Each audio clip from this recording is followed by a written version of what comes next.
Alright, so here's what's going on. Let me move my phone right here. I had to take a minute to try to get this set up. That's the Accureader. Anyways, I've stuck it all the way into the furthest wait for this. Is the first time I ever had it into a lock. And I got Gus in the way. Sorry about this. Come on, Gus, move it. Move it. Anyways, the very first one looks like right there, if you can see, that would be like almost like the number 4. So the first cut would be a 4. That's actually going to be the 5th cut. So 4. Let me move this around here. This is what I'm going to do is pull it back out. So that's that one. It's the next cut. Yeah, guys. Hold on. And that will be a... I don't see anything. So it could be a number 3. If you can see that. Number 3. That one right there. I don't see any mark. So that'd be number 4 is a 3. Second here.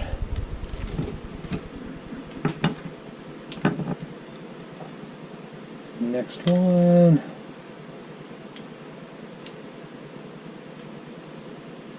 And gotta kind of finagle some of these things out of the way here.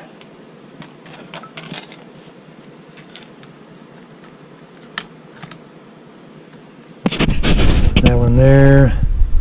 Just kind of starting to see a mark, so let me see, that would be probably a 4. Just kind of starting to see a mark. That's what it looks like there. So let me put that down.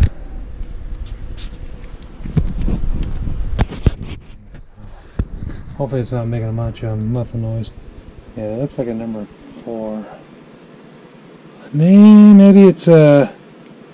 I'm going to try a 4. I don't see anything above it. And so...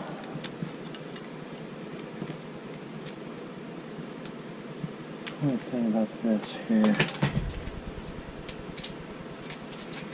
Okay.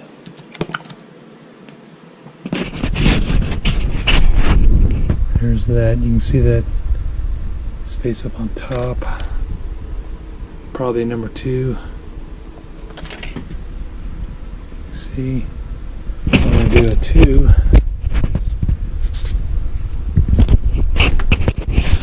And then the last one. Let me see here. It's the first time I ever use this. How cool. And that is pretty pronounced. Looks to me like a 1. Possibly, you do have to kind of hold this up.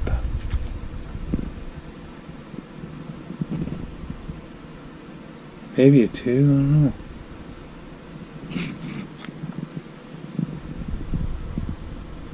Almost looks like it could be a 1. Let me move this around. I'm sorry to move this on you. Maybe a 1 or a 2. We're going to try a 2. That's what I'm going off of. So we're going to try a 2. Alright, so let me get the cutter out here. Alright, so... Sorry, I had to get this out. Let me see if this will work. Some of these keys are from another project. I haven't used this in a while. Pakapunch, my Kwikset and Schlage Pakapunch have issues sometimes. I don't really know what the problem is. I just part of it is people squeeze the carriage, and let me do this here. So first cut, let me see, number 1, be a 2. Second cut will be a 2. Third cut will be a 4. Fourth cut will be a number 3. and the fifth cut would be a number 4. So let's see if that works.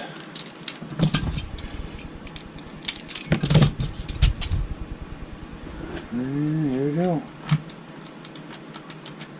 And it didn't. So let me see if make sure I'm not doing something here. So let me look at it. I've had a problem with this. 2, 2, 4, 3, 4. Oh, that's close. So let me look at the pictures here. It's my first time using this thing, so let me see here. I actually saved the pictures. So the last one would be, looks like a 4. The fourth one would be a possibly 2. Yeah, I think that fourth one was a 2. And then it was a 4. Okay. 2 and 2. Okay, so let me try this one more time. So I think the fourth one was a 2. 2, 2, 4, 2, 4. That would be kind of a weird combination. Let me see here. Give it a try. Alright, so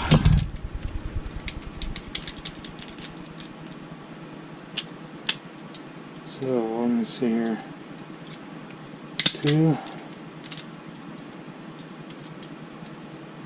2,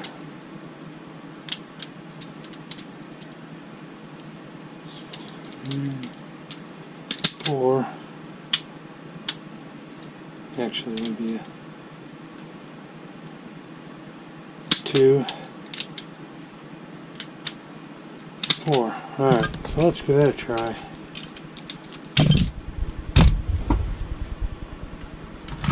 That's it. Got it. Alright, so wonderful. So the only way to get this knob off was to actually have a key.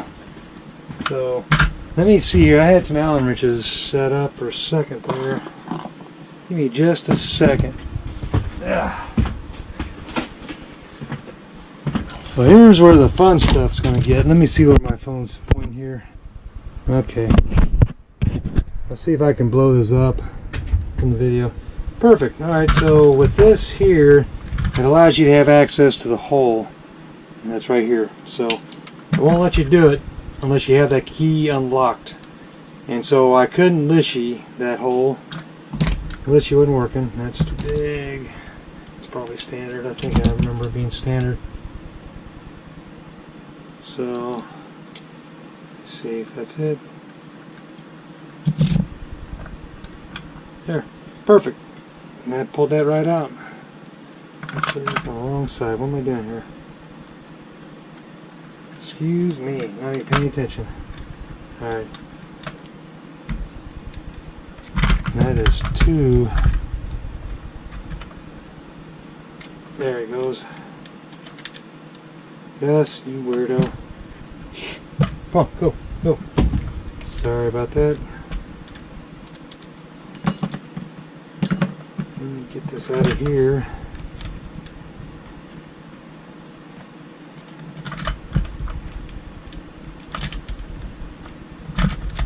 Sometimes some of these you gotta line them up just right to get them out. Going in the other direction. It's tight.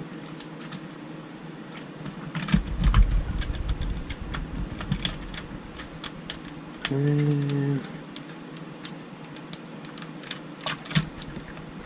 there we go. Oh! Alright. So here's the interesting part. This was the plan I had from the last video. If he's watching. So got that ring out. This is your standard lever or knob. And so the plan was to change this out to remove the Kwikset kw1 cylinder and put in a Kwikset sc1 Smartkey cylinder. This hardware is a Kwikset. Now I'm not actually going to be using this right away. I don't have a specific job for it. But, so there's that. Put that in there.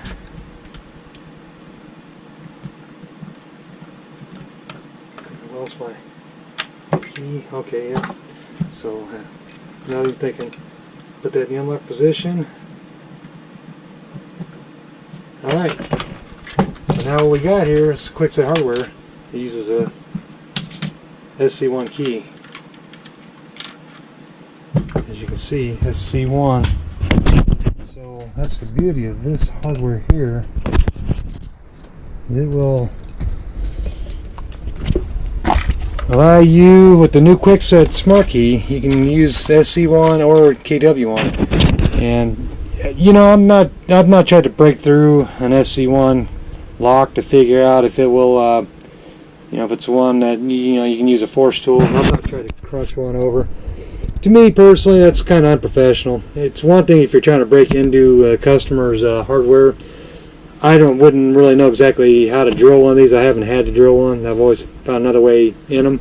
But that is pretty cool that you know, now you got a Kwikset hardware that uses Schlage keyway.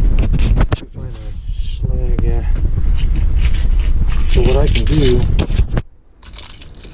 is you can use just any sc1, and if you key it up to it, just stick it right in and it works. I don't have a key up to this, but the thing with the sc1 is you put your working key in, turn your tool the opposite direction, which with this one would be kind of a weird one. You may have to find a way to pull it out, because even with this knob it won't let you go the opposite direction.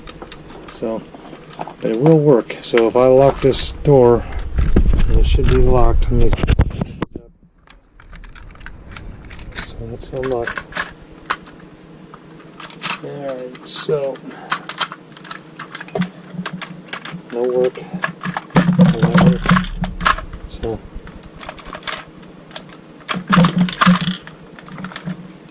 pretty cool. Pretty cool. Anyways, that was kind of the exercise I was going to do in the last video. I've seen other locksmiths talk about the Schlage keyway, but if you buy an assortment of these, you get them in different keyways, Kwikset and kw1 or sc1. And people don't know that there are a difference between the different types. Some of them are lever, some of them are for deadbolt. And the ones that are for lever will have that piece like this on the end. The ones that are for deadbolt will have this piece here. And there is a difference. And you can look on, I use Intermountain. I think COK Spies may have them. UHS Hardware has them. They're actually like 13 bucks. But that is the beauty of these.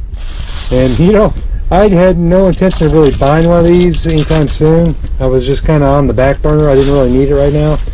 So I thought, well, you know, I'll just hold off. I kept looking for the manual one because I didn't want to deal with the Wi-Fi stuff. And my screen here kept showing Wi-Fi issues as I was trying to use that. And so my phone plan doesn't have a hotspot set up. But there is a way to do this. I think I set it in low power, so it allowed me to do it without, you know, I am outside my house, but I don't have very strong Wi-Fi out here. And so doing this out in the field, I'm not sure. I know it works because it's really basically just a camera that communicates to your phone. I think it's just when it has low data mode or low signal mode, it just communicates just with your phone, but generally it likes to be on a network, I believe. Now that's the first time I ever used it. I had any other directions. I just seen what other people have done. So anyways, thanks for watching. Sorry to drag this out. Like I said, I did cut the first key, and it was a 22434. After looking, I went ahead and there's a picture mode on here where you just hit the button and it will take a picture. And so then I went ahead and went back through, and then I figured out, so that was not a 3, that was a 2. You really got to hold that in dead straight and don't wiggle it around. And I had lubed this because I was trying to pick it, bump it, whatever. I know these aren't supposed to be susceptible to picking and bumping that easily, or at all for that matter. Picking, I know people pick them. I've picked a couple before, but it was been so long ago. And it's really a matter if it's got a somehow had the right combination to where it just met the shear line away from the sliders. There's no pins. There's no binding order for this. It just either you have it perfectly at that split second and you're able to turn it, or you don't. And I tried to use a Lishy, and you can decode some of these with the Lishy tool, but I didn't get any feedback on any of this. I tried to find each spot where the Lishy tool would reach up inside and slide the pin up, and it wasn't catching nothing. I mean, I could feel it, but it wasn't engaging with any of the sliders. So that's all I gotta say. These pakapunches are wonderful. You know, out in the field, that's all I would have to do. I'd do it right there at the door. I would just decode it just like I did, and then use my pakapunch. I think I was off the camera for maybe 30 seconds while I had to get a couple things, but that was it. I mean, literally, you get this job done easily in 5 minutes if you read it real quick. If you had a partner with you, just tell them the cuts. I had to decode that again and go back and look, but if you did the screenshots, it's pretty close. So anyways, thanks for watching. I'll talk to you later. Bye-bye.